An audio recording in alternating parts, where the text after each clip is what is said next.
Hello, fertile souls.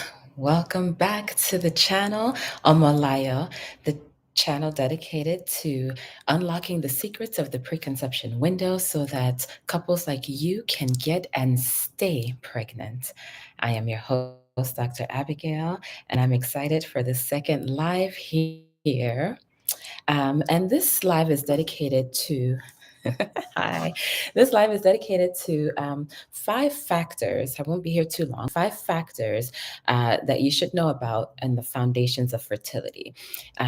This channel is not your regular fertility channel. We're going to talk about all of the physical and medical things for sure. And that's the part that will be a little bit regular.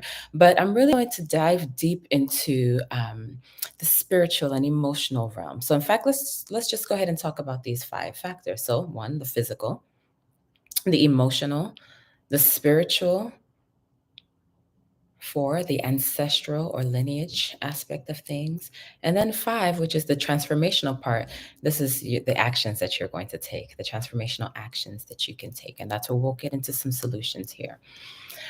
One of the things that I want to start off with is the importance of just understanding the womb. The womb is the portal to life. It is, we all came through the womb. We were all cultivated and grown, grown in the womb. That's where we all were formed. And no matter what the birth was like, or even the conception, it was in a womb that we were grown, right? The period of time in our mother's wombs. Um, the other thing that I want to mention that's important about the womb, and this is all under the umbrella of the physical aspect right now, the physical realm of the factor of fertility that we're talking about, I want to focus on the womb, which we'll talk about the soil, if you want to use gardening analogies or metaphors. I forget which one is which there. The soil is the womb. Okay. Then you've got the egg, which is the egg that comes out of the ovary, and then the seed, which is the sperm that now has to fertilize the egg. Okay. So, under the physical realm, I'm going to talk about those three aspects. We need the womb, which is where after fertilization, everything is gonna happen in the womb. That's where all the action takes place. That's why a lot of our time and focus on this channel will be about cultivating the womb. But the egg needs to be fertilized by the seed. So you need an egg and a sperm to get this party started. And with that fertilized egg, we can now grow our baby inside of this fertile, lush soil that is the womb, right? And so to think about the physical aspects and understanding the womb and the physical contributions to fertility. For the womb, there are a lot of things under all of these realms, these five factors that I will get into that impact the womb. Okay, so we'll put that off to the side for a moment.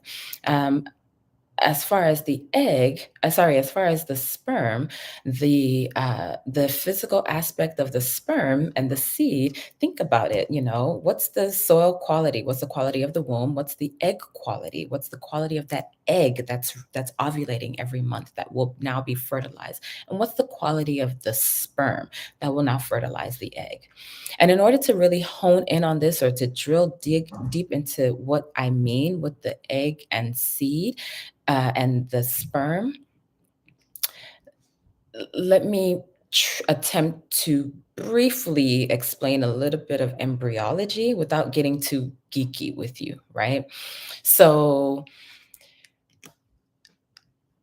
I put down some notes so that I don't, get too wordy here. So if you think about it, fertility starts with the egg, with the mother, with the baby when she was first conceived. Okay. So having a baby starts with the mother of that baby. Okay.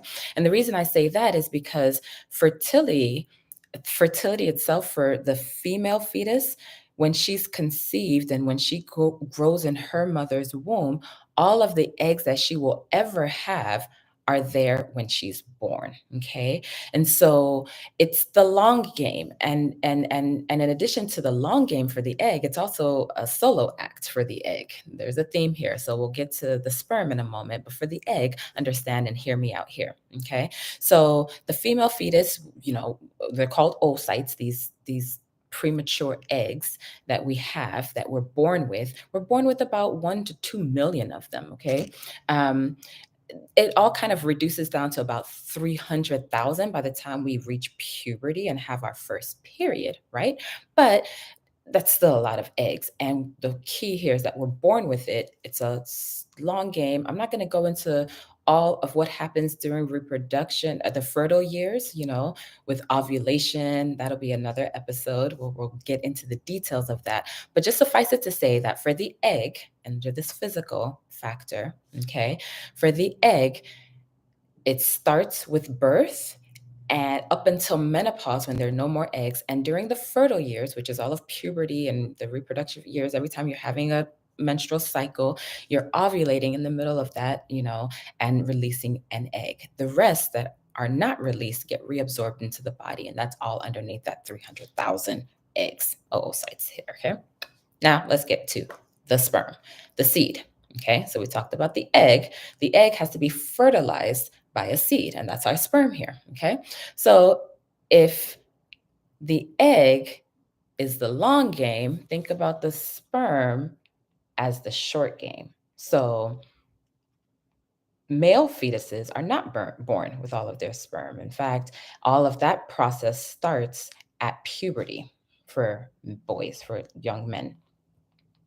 At puberty, then let me bring it down real simple to say that every sperm that is in a man's body is there for 3 to 4 months max. That's the life cycle of a sperm, okay? Of a spermatocyte is, so yeah, oocyte for the egg, spermatocyte for the sperm, okay? The life cycle from formation till death is 3 to 4 months, 120 days ish. Okay. So if the egg is the long game, and the sperm is the short game, the egg is a solo act. One egg ovulates with menstruation with each cycle.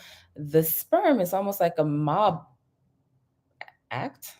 They come in mob formation. Okay. So when a young boy has his first ejaculation, or let's say, let me put it this way. So it takes about 48 hours for the sperm to form. And then it takes 2 weeks for it to mature. That's when it learns how to swim, the motility factor of sperm health, if you will. Then it's stored in the testicles and the testes until it's called to action, which is ejaculation. And when it's called to action, about 40 to 200 million sperm come out with that cum, along with some seminal fluid and prostaglandins and other things that, again, I won't get into the geekiness of it. The end of the life cycle of a sperm actually terminates at the point of fertilization of the egg, which is an interesting factor for me, because that last piece of the sperm's life is when the membrane changes a little bit, when it's able to now penetrate the egg, if it's able to penetrate an egg. So anyway, that's under the physical aspect of the factors of fertility. And the reason I went into that level of detail about the egg and the seed, the egg, which is the female egg, and the seed, which is the male sperm, and the soil, which is the womb that fertilized egg will now be implanted in, is because that's the part of all of the fertility that medical sciences tends to focus on. That's where you have your diagnoses. That's where you have all of your endocrine disorders. That's where you have the bulk of your IVF treatments. That's where you have the menstrual disorders, any things that's going on with the semen or sperm. It's all under this category. And I don't want to minimize it, but I said five. I said that there were going to be 5 factors that I'm going to talk about, and this is one. And that tends to be the bulk of what you learn as you're going through your fertility journey. Okay. So keep that in mind. We're going to talk about a lot of things underneath the physical factor, right? But I also want to point out these other factors because they're just as important. And so if you're asking yourself, what's going on, whether you're in the point of detective mode and you've been asking and doing all the things, asking all of the questions, taking all of the supplements and wondering why you're not getting pregnant, maybe you're in detective mode and trying to figure out Why am I not getting pregnant? But if you're also in preparation mode and trying to learn and know what are all of the things that I should focus on as I'm attempting to get pregnant, well, then continue to hear me out. You're going to hear a lot about the physical, but think also about this next category, which is the emotional realm. So, for instance, fear is an emotional is an emotion that tends to impact fertility that a lot of people don't, well, maybe you hear about, but not as deeply as I want to get into now. So it's an emotional sabotage that fear can be. Guilt is another one. Maybe you're in a relationship where one of the couples is able or unable to, it's male factor infertility that's coming into play, or female factor infertility, or that small percentage where they say they don't know and then we're just playing the blame game. Maybe the blame game is coming from your doctor. Maybe it's internal noise that you're saying, oh, what's wrong with my body, or what's wrong with their body, right?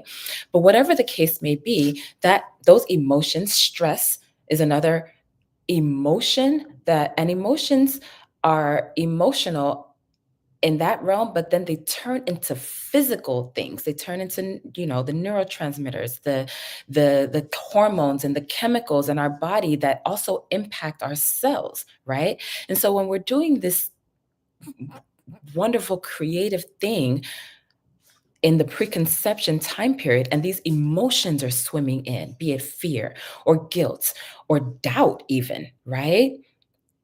Sure, maybe you don't know, but when you go more into that realm of doubt, the other maybe emotion that you could sink into could be wonder.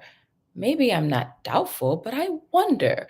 Wonder is a little lighter than doubt, wouldn't you say? My point here with the emotional factor of fertility is to not be so quick to dismiss how our emotions factor into our egg and our sperm and what happens at fertility, what happens in the womb. One thing that I used to say a lot to my clients, patients, when I was doing a lot more gyne and reproductive clinical practice is the patterns of how we hold our emotions in our wombs. So if there's anovulatory cycles or heavy menstrual cycles or light cycles or long periods, these different things that happen, fibroids and cysts, they all have what we call in naturopathic medicine almost a doctrine of signatures. What is showing up in the body is mimicking something else on an emotional plane, or maybe the next factor, spiritual, right? So this is a little interesting sometimes when we talk about spiritual things. Um, and what I mean by spiritual and spiritual factors of fertility, hmm, eh, yes, it can be as simple as angels and demons. What happens, what in the spiritual realm that is impacting? Maybe it's dreams and visions that you've had or others have had about you, good or bad, right? This is the spiritual dimension. And I like to say that everything is spiritual. There's a spiritual dimension to everything. In fact, we are more spiritual as beings than we are physical. Our minds, our thoughts, our words, our dreams, our emotions impact what's going on.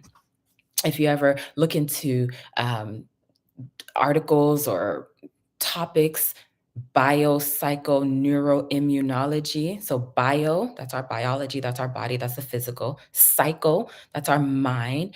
Biopsychoneuro, that's the neurology, that's the neural, the hormones, the synapses that's not transitioning into it. Immunology, that's our hormones, that are our immunological system, and there's an interconnection between all of these things. Another kind of bridging and blending of these different factors, I'm talking about them discreetly, but they all kind of come together, if you will. Another way to look at the blurring or the bridging of this is genetics. Genetics is our hardwiring, right? This goes into the next realm that I will get into, but I'm going to stay in the spiritual for a moment. Genetics is our hardwiring, but then there's epigenetics. Have you heard of epigenetics? Epigenetics is is the body of science that lets us know that there are things that we can do that can override our actual hardwiring, right? So the way you think, the way you believe, what you eat, the practices that you do can actually over time override the hard wiring that we are all come with. Other things underneath the spiritual realm, I mentioned dreams and visions, um, familial things, familial spirits, um, curses, covenants, spells. And I'm not necessarily saying that these are things that you've done, but things that are on our bloodline, if you will. Now, I know that gets a little deep. I'm not going to stay here too long, but I will unpack these things in other videos. Okay. So we've talked about three realms. I talked about the physical, the soil, which is the womb, the egg, and the sperm. We talked about the emotional and how we should not be so quick to dismiss what we're feeling and what we're thinking and how that factors into our fertility, actually. The spiritual realm, our dreams, our visions, our even things that other people have dreamt and visioned and said and spoken about us knowingly or unknowingly. And there are ways to undo these things, to address these things. Okay. The fourth realm, let's go deeper into that, is the ancestral, that lineage. I mentioned in my first video that I was going to talk about bring my mom on the show to talk about Omalayo and the personal side of it. And the reason for that is that, knowing where you come from on every level matters. I talked about having a baby starts with the person, the mother who's going to have that baby, right? Because of the way that imprinting, that genetic imprinting happens. And this ancestral lineage aspect, this historical family factor actually brings together all of these other things because the emotions of our parents before we were conceived or when we were conceived factors into how we move in the world, right? The emotions or the genetics, so in the end, the epigenetics in our lifestyle then morph into what we experience in our physical realm. There's so many things to explain and outline how the ways that we are because of where we've come from, in addition to how we can override it with things. But you have to first know where you've come from. What are those factors from your family line, from your, especially if you're a female yourself, your mother, your grandmother? We, when my grandmother died, she lived to be 108 years old, by the way. When she died, I had a really shift in my life, actually. And I realized a few weeks or months later, after I came back from burying her in Nigeria, that part of what was happening is that there was a part of me that realized that I've been on this earth in some way since she was a little girl. Let me let that sink in for a little bit. So my grandmother, who lived to be 108 years old, when she was conceived, when she was born, she was already carrying the eggs that would become me. My grandmother, not my mother. When my grandmother was a little girl, because she had all of the eggs that she would ever have, which one of them was my mother, she was already carrying me. So when I talk about the ancestral lineage, so if you think about when my grandmother was growing up and her life experiences, those things are in me. And so let's push it into the future. I, as a woman who has not had any children yet, now I have all of my eggs, but I can now do things in my life. I can eat certain ways, I can think certain ways, I can make sure that I'm swimming with certain emotions and I'm staying in certain environments and I'm learning certain things about my body and doing certain things so that when I have a child and if I have a girl child, I can now put some things in place to make sure that my future is as healthy and as thriving, thrives as much as possible, right? There are things that we can do essentially. So, this is now the fifth realm, the actions, our transformational actions. So, again, the first was the physical realm. That's what you're going to hear the most about. Not so much will be the second, the emotional. And then, of course, the spiritual, because people think that's a little kooky, but we're mostly spiritual beings. So, do not sleep on the spiritual aspect. The breaking of covenants, the renouncing of things, the changing of our lifestyle to undo what other people may have done, which leads to the fourth realm, right? The fourth factor, ancestral. Just because we didn't do it ourselves doesn't mean that what our mamas and our grandmothers and our great grandparents did isn't impacting us. We can undo those things, but first you got to understand what they are or what they may be, right?